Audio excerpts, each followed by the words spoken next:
Assalamu alaikum. Tune in Usman ibn Nida. Tune in Pakistan. SOS ibn Nida. It means I am Usman. I am from Pakistan in Korean language.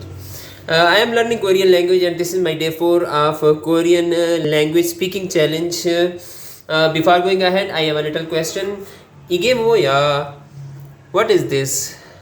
Okay, मेरे पास आपके लिए एक hint है. I have a hint for you. Igon Pyongjia. ये एक this is a letter in Korean language. ये एक letter है कोरियन लैंग्वेज में और आप लोगों के लिए मेरे पास निमोनिक्स हैं. अगर आप मेरी पिछली वीडियोस देखें तो उसके ज़रिए आप लोग याद कर सकते हैं कि ये लेटर क्या है.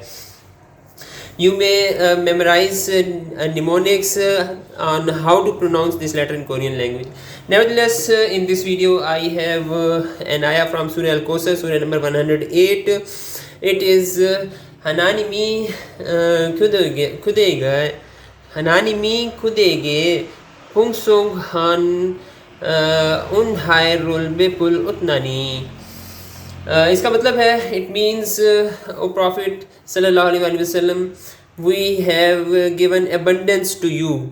इसका मफहूम है कि ए प्रॉफिट ए पैगम्बर सल्लल्लाहु अलैहि वसल्लम हमने आपको कोसर अता फरमाई. In this sentence in Korean language, Hananim means God, Kyudege means to you, Pungsonghan means abundance, rich.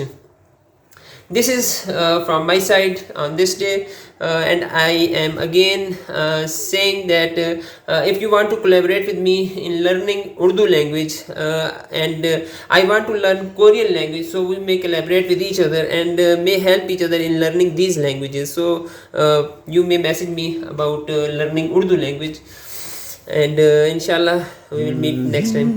Jazakumullahu khair.